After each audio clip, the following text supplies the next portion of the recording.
Okay, so because I know I may be asked this, or people are going to wonder why.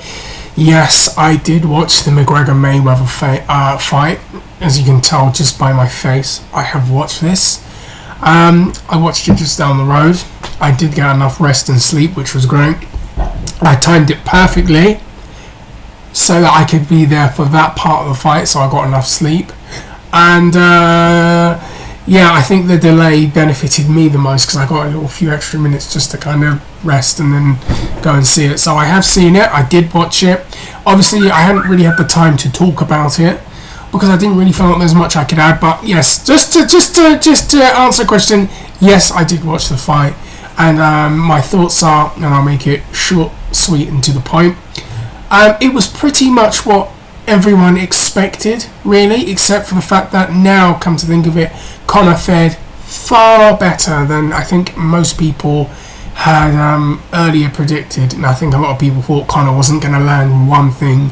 He was going to swing and miss and look really bad out there, and he looked much better. He even won some rounds.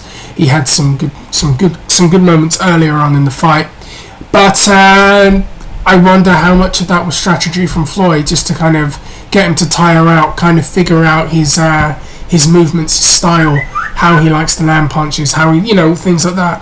So I think some of that may have been strategy from Floyd, and then as the fight progressed, you could see Floyd bit by bit, and by about round 6, just Floyd Mayweather. And I'll tell you what, I have seen, gosh, how many Floyd fights have I seen? I've seen pretty much most of the Floyd fights, from Pretty Boy Floyd to Money Mayweather. I've seen most of those fights, and I would say this was probably one of the more entertaining Floyd Mayweather fights. He came forward, he was very aggressive, and I think that he felt, and he did touch on this afterwards, that the criticism from the Pacquiao fight, I think, got bothered him a little bit, so he wanted to put on more of an entertaining fight this time around, and he definitely did.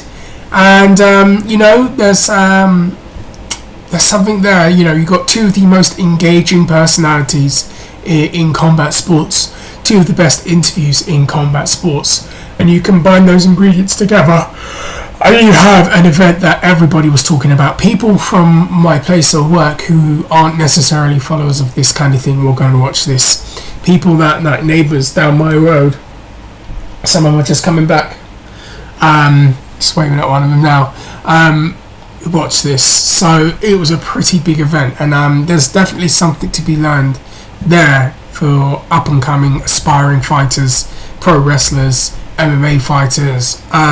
This is the entertainment business, and that's what we got. I think a lot of people thought that the press conferences were going to overshadow the fight. I actually preferred the fight to the press conferences, to be honest with you. And I think Conor's got nothing to be ashamed of. Yes, Floyd got the TKO in at the end. I know some people were like, maybe maybe the referee should have stopped it when he was completely out.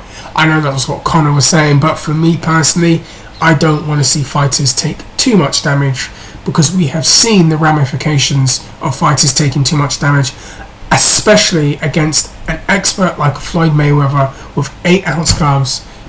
It's better the fight was stopped right there at that point. And it looks like it's back to MMA for Conor and probably Nate Diaz in December. But sorry, this isn't normally my best stuff. I could give you a real breakdown if you wanted me to later on. But yes, heads up, I did watch it. If you watched it, let me know. Did you have a good time? I know a lot of people had a lot of fun there, and I know a lot of people are going to make a lot of money. Just imagine though, if Conor had won that fight, the payout from all the betting places. That would have been hilarious. Anyways, take care, have a good one, like, comment, subscribe.